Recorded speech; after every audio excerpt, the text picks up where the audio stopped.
bulan ampunan. Mungkin panjenengan sudah sering mendengar Ramadan bulan ampunan. Nabi SAW menyampaikan bagaimana kemudian Allah Subhanahu wa taala sangat pemurah kepada kita dalam sabdanya, inna lillahi fi kulli yaumin itqa'a minan nar fi syahri Ramadan. Sesungguhnya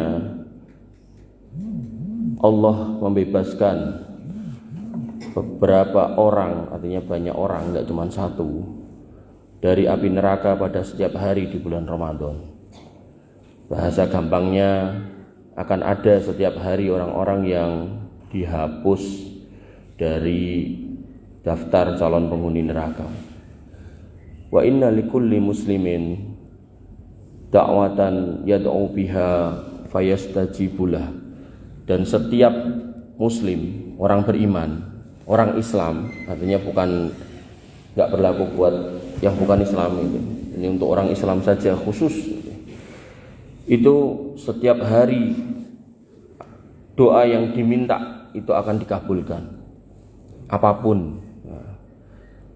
Walaupun doa seorang muslim itu kemungkinannya satu di antara tiga. Apakah diberi sesuai yang diminta, atau diganti dengan yang semisal atau bahkan yang lebih baik, artinya enggak sama dengan yang diminta tapi ada penggantinya, atau yang ketiga ditunda nanti di akhirat. Jadi pengalaman saya secara pribadi, Ramadan ini ada beberapa orang tuh yang minta didoakan bapaknya, istrinya sakit itu.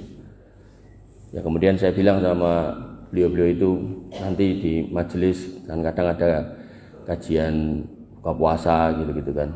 Nah, nanti kita doakan di situ biar diaminkan sama jamaahnya. Barangkali salah satu jamaahnya ini adalah jamaah kesayangan Allah, kan kita nggak tahu. Dan benar gitu, begitu kemudian kita doakan diaminkan sama jamaahnya gitu kan. Walaupun kajiannya mungkin cuma 50 orang, 30 orang gitu. Ternyata yang sakit keras tadi malah dikasih meninggal. Tapi yang menarik bukan soal meninggalnya, tapi kapan meninggalnya. Nah ini loh. Ternyata meninggalnya di hari Jumat bulan Ramadan gitu. Dan begitu kita dikabari bahwasannya Ustadz ini udah meninggal, ternyata istri saya malahan itu. Ini bapak saya juga meninggal itu. Meninggalnya di hari Jumat bulan Ramadan. Nah, orang-orang yang meninggal di hari Jumat pada bulan biasa itu mendapat jaminan terbebas dari siksa kubur gitu. Apalagi di bulan Ramadan. Jadi husnul khotimahnya 2 kali gitu kan. Dan bahkan saya secara pribadi pun ngiri gitu loh. Ngiri gitu. Makanya kalau witir tarawih itu kan saya bacakan kunut ya. Nah, itu kan di situ ada Allahumma ini as'aluka husnul khotimah wa na'udzubika min su'il khotimah. Dari sekian panjang doanya salah satunya itu gitu. Ya berharap barangkali habis baca itu langsung geblak gitu kan, meninggal gitu kan di tempat sholat. Sayangnya enggak, sayangnya sehat. Nah, ternyata malah di salah satu masjid di Karanganyar sana itu di soft 3 itu ada yang geblak gitu, bluk gitu. Langsung dibawa ke rumah sakit, malamnya jam 1:30 meninggal juga di hari Jumat. Wah. Artinya apa yang kita minta terkadang memang dikabulkan sesuai yang kita minta. Tapi mungkin juga diganti yang lain gitu. Tapi mungkin juga ditunda di akhirat. Jadi mungkin yang ngaminkan itu benar-benar amin gitu dengan penuh khusyuk gitu. Akhirnya kemudian dikabulkan, langsung dikirim malaikatnya gitu. Bapak Ibu yang dirahmati oleh Allah Subhanahu wa taala, sehingga berdasarkan hadis ini Allah itu sangat dermawan sama kita. Sangat baik. Setiap malam di bulan Ramadan ada yang dibebaskan dari api neraka. Setiap hari semua doa yang dipanjatkan akan dikabulkan. Tapi wa qalilum min ibadiyas syakur. Sedikit dari kita yang menjadi hamba yang bersyukur, sehingga pagi ngantuk, siang sibuk, sore lupa. Jadi sampai malam lupa berdoa, lupa meminta. Padahal sebenarnya kalau kita mau jujur, urusan kita, masalah kita itu banyak. Mungkin masalah dengan teman, masalah di kantor, mungkin masalah keuangan, mungkin masalah keluarga, mungkin masalah dengan anak gitu kan. Ya. Jadi harusnya momen seperti inilah kita memanfaatkan dengan baik. Wabil khusus meminta ampun supaya kemudian Allah keluarkan gigi kita dari api neraka. Karena permasalahan dunia itu menjadi sepele ketika kemudian akhir dari perjuangan kita itu adalah di tempat yang jelek gitu. Makanya selalu diingatkan oleh para guru-guru kita bahwasanya innamal a'malu binniyat. Memang benar amal itu dilihat niatnya. Kita sholat ikhlas apa enggak, puasa ikhlas enggak, infak sedekah ikhlas enggak gitu kan. Tapi jangan lupa wa innamal a'malu bikhawatimiha. Amal juga dilihat dari akhirnya. Makanya ketika mendengar jamaah yang tadi minta didoakan kok malah meninggal tapi di hari yang baik dan bulan yang baik, kita ngiri gitu. Karena kita sendiri juga nggak ngerti akhir dari cerita hidup kita itu, kita nggak ngerti. Yang ada kita selalu minta setiap hari husnul khotimah, istiqomah, ihdinas siratal mustaqim, siratal ladzina an'amta 'alaihim ghairil maghdubi 'alaihim waladdallin. Setiap hari 17 kali kita ulang-ulangi gitu kan. Bapak Ibu yang dirahmati oleh Allah Subhanahu wa taala. Oleh karena itu maka sedemikian agungnya bulan Ramadan ini, maka kita harus benar-benar semangat gitu kan. Jangan sampai kendor semangat kita, apalagi fenomena yang ada itu dari sekian banyak masjid yang saya datangi gitu kan. Itu ya rata-rata sama gitu. Makin berakhirnya mendekati akhir Ramadan tuh jamaahnya atau softnya makin menyusut, mengalami kemajuan, maju ke depan gitu kan. Jadi saya Ramadan ini dapat jadwal tuh 56 kali gitu. Nah, itu dari masjid-masjid yang saya datangi itu baru saya temukan satu atau dua gitu. Itu makin mendekati Ramadan malah makin penuh gitu. Ya, di Karanganyar sana satu sama di Sukoharjo satu. Ya, mudah-mudahan nanti ini yang ketiga gitu. Ya Pak Mbong. Jadi kalau sholat malam di sini masih 3 soft gitu.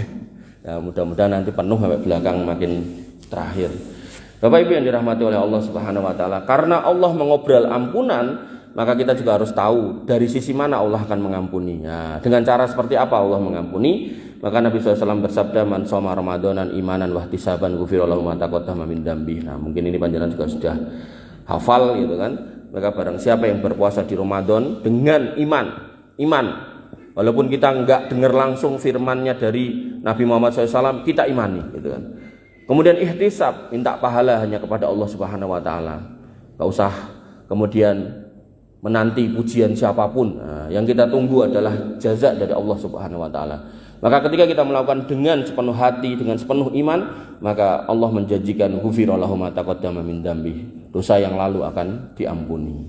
Kemudian termasuk di dalamnya juga kita harus benar-benar istiqomah untuk sholat dengan khusyuk, dengan sebaik-baiknya.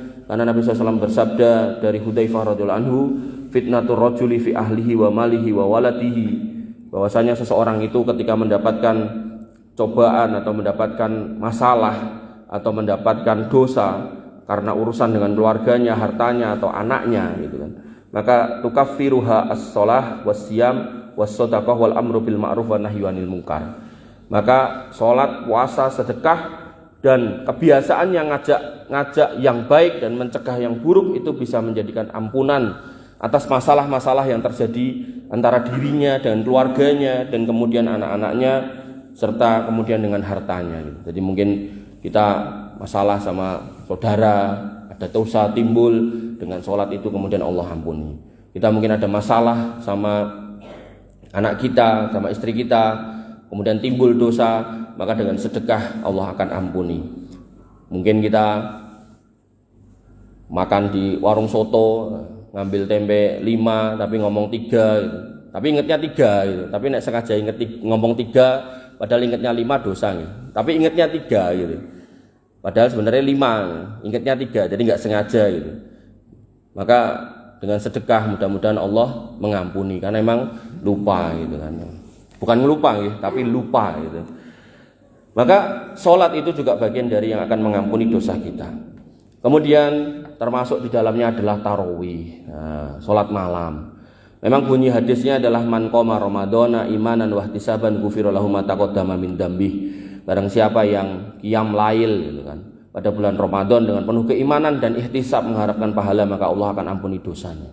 Maka ulama di sini yang saya pahami nggih, luwes gitu. Luwes itu maksudnya enggak kaku gitu. Mau tarawih silakan, mau nanti malam silakan gitu kan. Mau 11 rakaat silakan, mau 23 rakaat silakan gitu. Mau 40 rakaat di masjid tertentu silakan. Mau 1 juz silakan. Di pesantren Ar-Rasyid 5 juz silakan. Di Temboro sana 30 juz semalam silakan gitu kan. Di Mesir 15 juz silakan gitu kan. Dan sholat tarawih pun juga luas gitu loh. Kalau kita sholat wajib kita bisa berdiri, kita wajib berdiri. Tapi begitu sholat tarawih kita tahu misal ketoknya kok bakal kesel gitu kan. Dari awal kita duduk walaupun kita nggak ada gangguan kesehatan nggak apa-apa, duduk aja nggak apa-apa. Ya, maka tentu kita akan paham kalau ada sebuah hadis yang menarik tentang sholat tarawih. Man qoma ma'al imam, nah, barang siapa yang berdiri bersama imam gitu kan, hatta yansorif sampai selesai, kutiba lahu qiyamul lailah, maka akan tercatat buatnya pahala sholat semalam suntuk. Jadi kalau emang fisiknya enggak kuat gitu kan, enggak sanggup sampai malam-malam banyak juznya, bacaannya, ya nyari tarawih yang kemudian sedang-sedang gitu kan, surat-surat pendek gitu, enggak apa-apa gitu kan. Yang penting sama imam gitu kan, yang penting sama imam gitu kan. Artinya sampai witirnya sama imam gitu kan. Nah, nanti malamnya disambung lagi di sini ya enggak apa-apa gitu. Jadi biasanya saya kalau ngisi di sini jam 10 itu saya biasanya udah tarawih di masjid lain gitu. Bapak Ibu yang dirahmati oleh Allah Subhanahu wa taala, dengan tarawih itulah kemudian Allah akan menghapus dosa gitu kan. Nah, yang salah itu tarawihnya 23 rakaat tapi selesai 7 menit. Nah, itu salah ya. Jadi itu rukun tumak ninahnya enggak ada. Karena tumak ninah itu rukun sholat gitu, benar gitu. Jadi jenengan kalau ke situ jangan niat tarawih, niat olahraga aja malahan gitu kan. Ben sehat sisan gitu kan. Nah, tapi kalau niat tarawih insya Allah batal itu sholatnya. Bapak Ibu yang dirahmati oleh Allah Subhanahu wa taala. Kemudian Lailatul Qadar menghapus dosa. Man qoma Lailatul Qadri imanan wa ihtisaban ghufira lahu ma taqaddama min dambi. Siapa yang kemudian berdiri pada malam Lailatul Qadar untuk qiyam gitu kan, maka ketika bertepatan dengan itu maka Allah akan ampuni dosa-dosanya. Nah, malam Lailatul Qadar itu biasanya malam ganjil, sering-seringnya malam 27, tapi ya nggak mesti 27 gitu kan.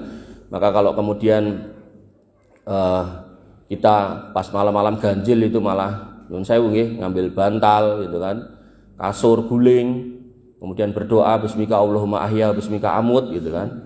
Kemudian pagi harinya kita keluar, kita dapati matahari nggak panas, sorotnya nggak silau, udaranya sejuk gitu kan, berarti tadi malam udah Lailatul Qadar, berarti pagi itu udah telat gitu kan. Maka caranya gimana kalau emang ngantuk betul, ya, jenengan tinggal dzikir atau baca Quran sambil senderan, ya, bantalnya jauhkan gitu kan. Nah, dzikir baca Quran senderan gitu kan. Nah, barangkali nanti tertidur sambil sender, nah maka orang-orang yang tertidur saat melakukan kebaikan maka insya Allah tercatat melakukan kebaikan sampai dia bangun. Syukur-syukur nek jenengan sanggup ikut tarawih yang semalam suntuk itu, ya monggo itu juga lebih baik. Jadi kalau di Saudi itu habis isya ada tarawihnya tanpa witir, nanti sekitar sepertiga malam terakhir ya itu nanti ada qiyamul lailnya gitu. Jadi kalau di hari 1 sampai 20 itu jumlah rakaatnya 11. Kalau di 10 malam terakhir itu 21 sampai 23 gitu. Saya agak lupa apakah 21 apakah 23. Jadi yang awalnya itu 8 rakaat, kemudian sisanya nanti qiyamul lail itu sama witir gitu. Dan setiap malam ada kunutnya. Jadi kita enak kalau jamaah di sana itu tinggal ngaminkan gitu. Semua doanya diucapkan, dari mulai doa untuk kaum muslimin, untuk ibunda kaum muslimin, untuk anak-anaknya, keselamatan dunia akhirat, orang-orang Palestina gitu. Jadi sebelum ada kerusuhan Palestina yang sekarang ini, ya mereka memang tiap Ramadan itu mendoakan selalu gitu kan. Jadi nggak pernah luput doanya untuk orang-orang Palestina itu. Bapak Ibu yang dirahmati oleh Allah Subhanahu wa taala, Lailatul Qadar nggih. Maka ketika kita mengejar Lailatul Qadar, maka kita siapkan fisik, nah, kita siapkan kesehatan kita agar kemudian Allah berkenan memberikan Lailatul Qadar kepada kita. Nah, kemudian yang terakhir yaitu yang bisa menjadikan pengampun dosa kita adalah zakat fitr. Ya, jadi sebelum Idul Fitri, ya, itu ada zakat yang harus kita keluarkan karena kita dikasih kesehatan, dikasih kehidupan, yaitu namanya zakat fitrah.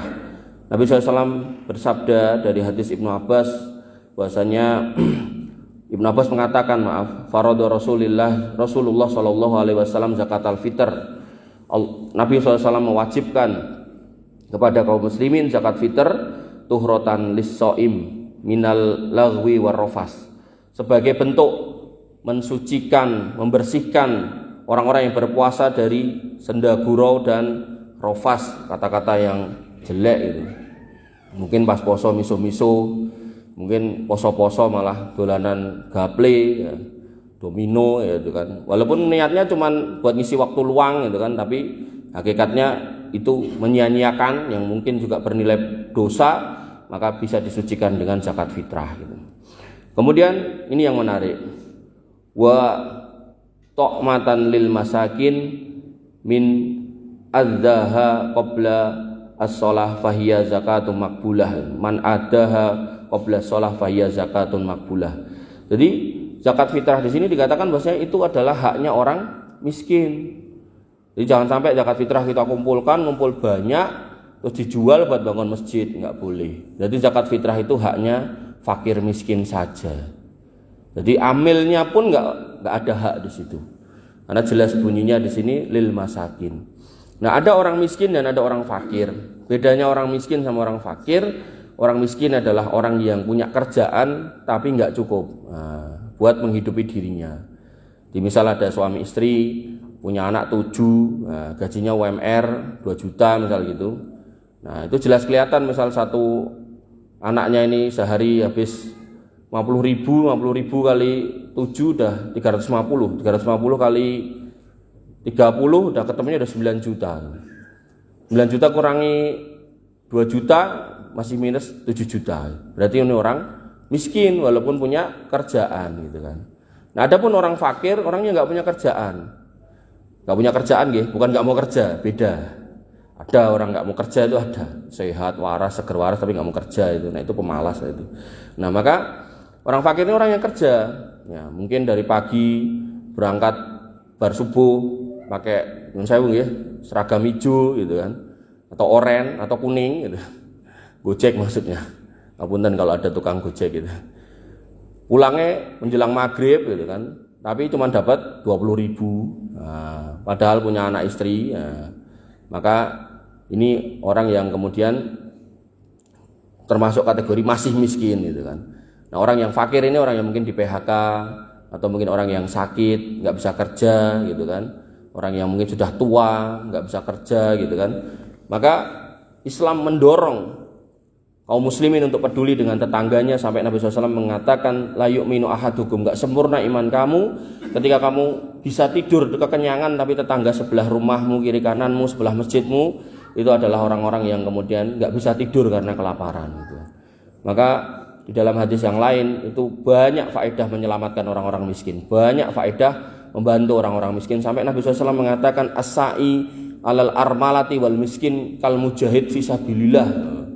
Orang yang kemudian menanggung urusan orang miskin dan janda-janda, tentu janda yang susah hidupnya ya, bukan janda muda gitu. Kalau janda muda udah banyak yang mikirin gitu. Janda-janda tua yang mungkin gak punya kerjaan, janda-janda tua yang mungkin susah gitu kan, nyari makan gitu kan. Tadi malam saya lihat di medsos itu ada seorang janda yang kesusahan ngasih makan 3 anaknya, nggak tahu suaminya pergi atau meninggal, saya nggak tahu. Dia harus mencuri ya, malah mau digebukin sama masyarakat gitu kan. Nah, hal-hal seperti ini yang Islam itu harusnya hadir, maksudnya kaum muslimin gitu loh. Kalau Islamnya udah ada formulasinya, tinggal kaum musliminnya ini ngerti apa enggak gitu loh. Makanya tadi saya kritisi ketika kemudian itu zakat fitrah terkumpul kok buat bangun masjid gitu kan, malah buat biaya piknik. Nah, ini jangan sampai gitu.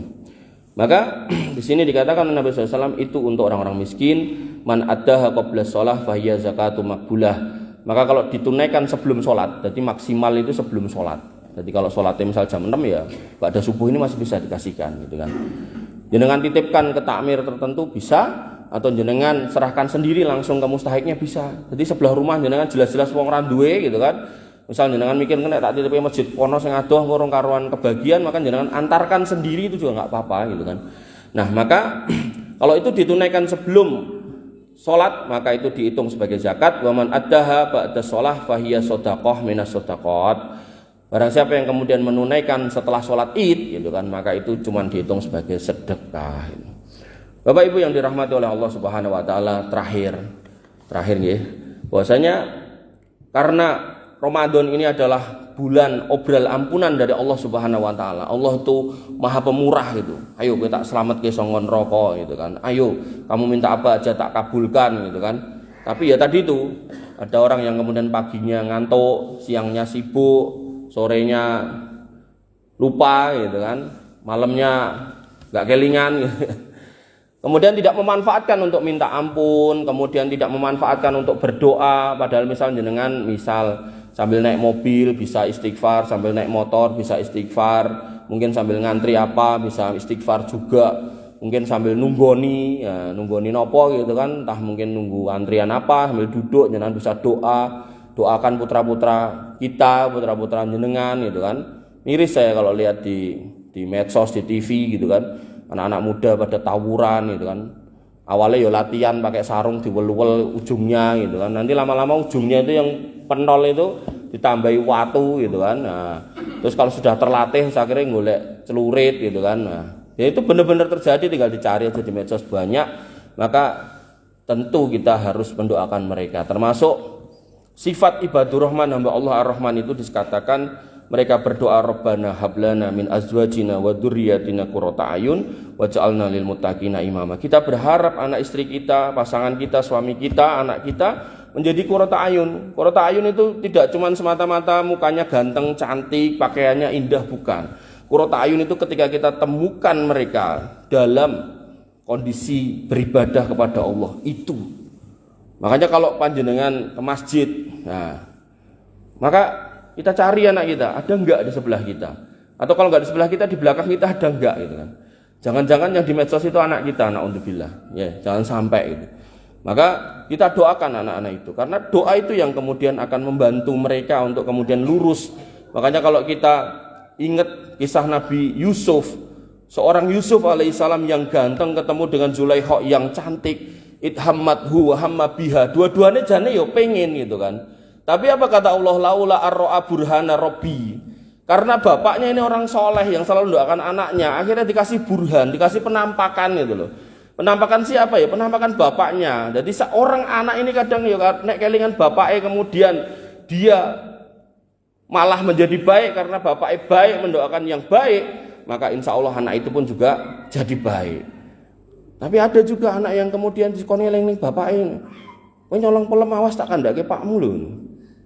Nah, jenengan aja ngandaki bapak saya, enggak usah capek-capek yang bapak saya ning dhuwur lagi ngepek pelem gitu kan. Jadi bapaknya malah jadi contoh gitu kan. Nah, ketika itu yang terjadi, masya Allah itu. Apalagi saya dulu pernah punya santri itu nakal pol itu, sampai bapaknya tak panggil. Pak ini mbok dewahi ngandani anake ini. Nggih, kula kandhani. Kowe nek ra manut karo Mas Gulam, wis kowe dadi copet wae lah. Ngandani ini langsung kayak gitu. Kula sampai astagfirullah Pak, yo ngosok ngandani ngono. Ngandani ki alon-alon sik piye gitu loh. Mosok langsung to the point ngono. Ya Allah, luar biasa. Bapak Ibu yang dirahmati oleh Allah Subhanahu wa taala. Maka Nabi SAW pernah satu ketika di atas mimbar mengatakan amin, amin, amin. 3 kali mengatakan amin. Kemudian Abu Hurairah bertanya, kenapa ya Rasul engkau mengatakan amin? Kemudian Nabi SAW mengatakan, qala li Jibril, barusan Jibril ngomong sama aku, rohima anfu abdin dahola alaihi Ramadan falam yukfar lahu. Barusan Jibril ngomong, rugi orang yang kemudian datang Ramadan, Allah udah obral ampunan, Allah udah obral kesempatan dikabulkannya doa, tapi kok kemudian keluar dari Ramadan dia bukan termasuk hamba Allah yang diampuni. Itu orang rugi. Itu amin yang pertama. Kemudian amin yang kedua, roghima anfu abdin dukirat indahu falam yusolli alaik.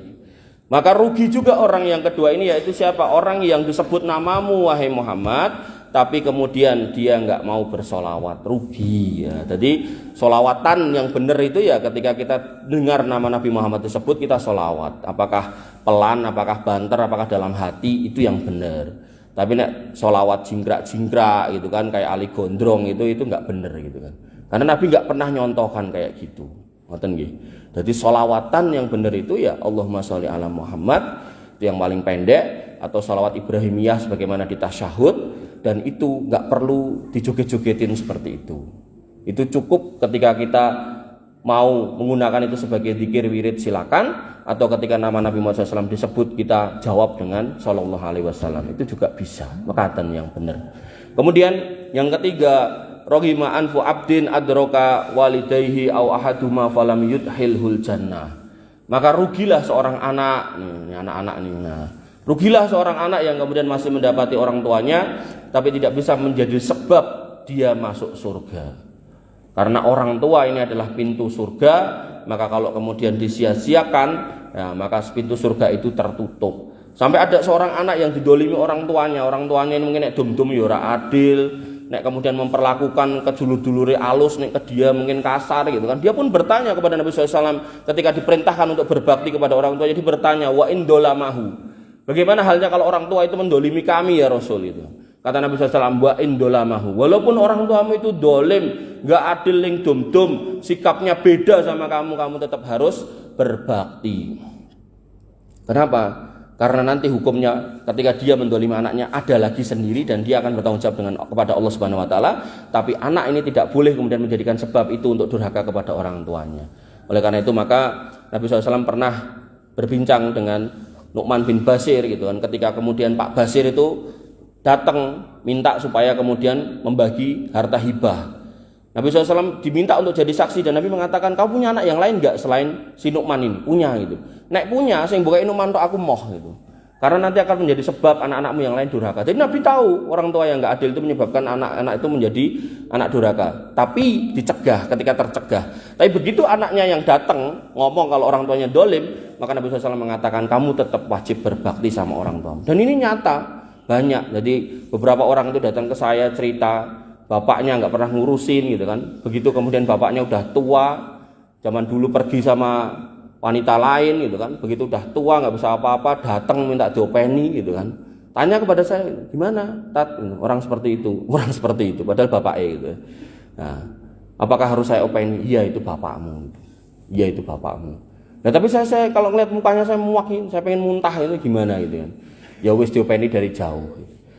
Kamu sewakan rumah, kamu taruh di situ, kamu carikan orang yang jaga, mbok bayari semuanya, kamu urusi, kamu pastikan dia baik-baik aja, maka itu juga masih mending daripada enggak kamu urusin, karena ya itulah orang tua kita gitu. Dan kadang kita ya miris gitu, ada bapak-bapak yang saya lihat di medsos sih gitu. Jadi baru pensiun, mungkin belum ada setengah tahun gitu, sama anaknya 2 laki-laki udah dikirim ke panti jompo gitu. Luar biasa. Bapak Ibu yang dirahmati oleh Allah Subhanahu Wa Taala, oleh karena itu maka kita sebagai orang-orang yang beriman, orang-orang yang Islam, maka kita harus makin mengenal agama kita, sehingga kita berharap di usia-usia tua kita ketika bertemu dengan momen-momen yang berharga seperti Ramadan, ketemu dengan keluarga, anak-anak kita menjadi orang-orang yang berbahagia karena bisa mendapati mereka semua, mendapati diri kita menjadi hamba Allah yang benar-benar beribadah tulus ikhlas kepada Allah Subhanahu Wa Taala, imanan wahtisaban, sehingga kita semua dan anak-anak kita bisa terkumpul di surga yang Allah janjikan untuk orang-orang yang beriman. Bekanten ingkang saged kula aturaken kirang langkungipun nyuwun pangapunten. Akhiru kalam subhanakallahumma bihamdika asyhadu an la ilaha illa anta astaghfiruka wa atubu ilaik. Assalamualaikum warahmatullahi wabarakatuh.